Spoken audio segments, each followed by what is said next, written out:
जाति है कि जाति नहीं। समाज बदला लेकिन सोच वही संकुचित रह गई।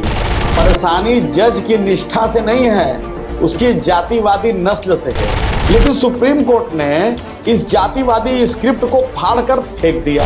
क्या आज भारत की अदालतें न्याय से नहीं जाति से संचालित हो रही है?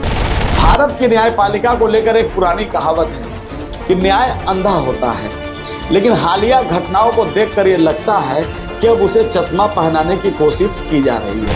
सवाल यह है कि जब न्याय खुद को कटघरे में खड़ा कर दे तो जनता किस दरवाजे पर दस्तक दे? घोड़ी चढ़ने पर मारा जा रहा है, जाति पूछ के मार दिया जा रहा है, जाति के आधार पर मंदिर में प्रवेश नहीं करने दिया जा रहा है, कि बड़े मीडिया संस्थान कोठा बनते जा रहे हैं और एंकर जो है बिकाऊ वेश्या का रूप लेती जा रही है। नमस्कार, आदाब, सत श्री अकाल। मैं अमित मौर्य, आप देख रहे हैं अचूक संघर्ष।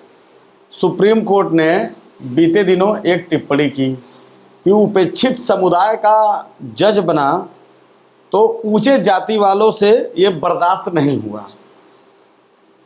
जाति है कि जाति नहीं। समाज बदला लेकिन सोच वही संकुचित रह गई। तो साफ साफ कहिए ना कि परेशानी जज की निष्ठा से नहीं है, उसकी जातिवादी नस्ल से है। एक मोची समाज का बेटा जज की कुर्सी पर बैठ गया तो तथाकथित ऊंची जाति के लोगों को लगने लगा जैसे उनका सामाजिक सिंहासन अब खतरे में आ गया। फिर क्या, एक दुष्कर्म आरोपी की गवाही पर बिना ठोस सबूत के उसे संदिग्ध करार देकर बाहर कर दिया गया। लेकिन सुप्रीम कोर्ट ने इस जातिवादी स्क्रिप्ट को फाड़कर फेंक दिया और कहा कि सब कुछ फिक्स था। कुर्सी पर जज नहीं, उसकी जाति लोगों को खटक रही थी। क्या आज भारत की अदालतें न्याय से नहीं जाति से संचालित हो रही है? जब संविधान से ज़्यादा जाति की चिंता होने लगे तो कहा जा सकता है ये लोकतंत्र नहीं, ये वर्ण व्यवस्था का रिमिक्स सिस्टम चल रहा है। न्याय ने खुद को कटघरे में खड़ा कर लिया।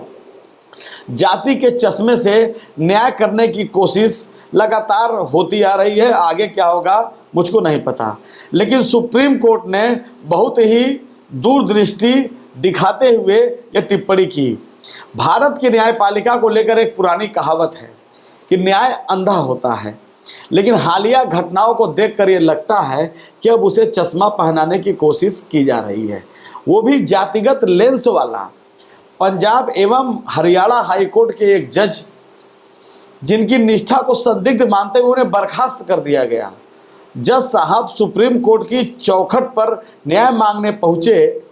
न्याय की विडंबना ऐसी हुई कि खुद हाई कोर्ट अपने ही फैसले के खिलाफ सुप्रीम कोर्ट में अपील करता नजर आया।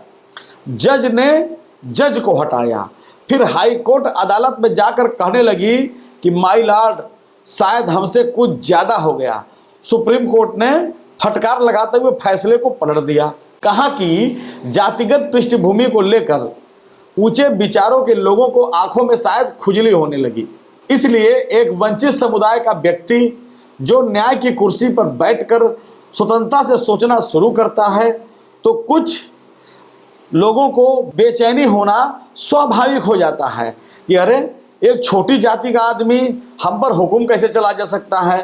भारत एक ऐसा देश है जहां एक सक्षम न्यायाधीश को सिर्फ इसलिए हटाया गया कि वो परंपरागत श्रेणी से नहीं आता। ये भारत का लोकतांत्रिक मूल्य नहीं बल्कि सामंती सोच की वापसी है। सुप्रीम कोर्ट ने कहा कि शायद जज को निष्पक्षता नहीं, जातिगत पूर्वाग्रहों की वजह से बलि का बकरा बना दिया गया। सवाल यह है कि जब न्याय खुद को कटघरे में खड़ा कर दे तो जनता किस दरवाजे पर दस्तक दे? और व्यवस्था कहे हमें खुद पर भरोसा नहीं रहा तो आम आदमी को इस व्यवस्था से कैसे उम्मीद हो? कहते हैं न्याय में देरी भी हो तो अन्याय के बराबर होती है। क्या न्याय को संदिग्ध निष्ठा के नाम पर हटाना, फिर उसी को सुप्रीम कोर्ट से बहाल करना, ये प्रायश्चित न्याय नहीं तो क्या है? अब आते हैं जाति पर। ये तो सुप्रीम कोर्ट की बात थी, सुप्रीम कोर्ट ने कहा। लेकिन आज क्या हो रहा है? घोड़ी चढ़ने पर मारा जा रहा है, राजस्थान में आईएएस आईपीएस को घोड़ों से उतार दिया जा रहा है, जाति पूछ के मार दिया जा रहा है, जाति के आधार पर मंदिर में प्रवेश नहीं करने दिया जा रहा है, राष्ट्रपति तक को मंदिर में घुसने नहीं दिया जा रहा है। अभी एक विधायक मध्य प्रदेश के थे, दलित विधायक थे, उज्जैन मंदिर में जाने से मना कर दिया। और उसके बाद जब जाति जनगणना की घोषणा हुई, गोदी मीडिया के चंद दलाल चाटुकार पत्रकार, जिन्हें पत्तलकार भी कहा जा सकता है, और लगातार मैं बार बार ये शब्द कहता हूँ कि बड़े मीडिया संस्थान कोठा बनते जा रहे हैं और एंकर जो है बिकाऊ वेश्या का रूप लेती जा रही है। तो क्या वो इस सब मामले पर आएंगे? जातिगत जनगणना पर निंदा करने वाले, भारत तो जातियों में बटा देश है ही, अलग अलग जाति अलग अलग धर्मों का यहाँ स्थान है और लोकतंत्र के हिसाब से सबको अपने अपने ढंग से काम करने की स्वतंत्रता है। हर जाति की अलग अलग प्रथाएं होती हैं। लेकिन जब सवाल उठता है कि पीएमओ में एक ही जाति के सारे अधिकारी हैं, सवाल ये उठता है कि मुख्यमंत्री सचिवालय में एक ही जाति के अधिकारी हैं, तो फिर सामाजिक न्याय कहाँ रह जाता है? बहरहाल बात विषयांतर हो जाएंगी। ये जाति जनगणना का मैं वीडियो नहीं बना रहा हूँ, ये वीडियो एक ऐसी व्यवस्था का बनाया जा रहा है जो ऑनरेबल जस्टिस, जिनको धरती का भगवान कहा जाता है, उनके साथ जब इस तरह का सामंती भेदभाव हो रहा है तो सोचिए आम जनता के साथ ये ऊंची जाति के लोग किस तरह का व्यवहार करते होंगे। ये अपने आप में बहुत ही विचारणीय प्रश्न है।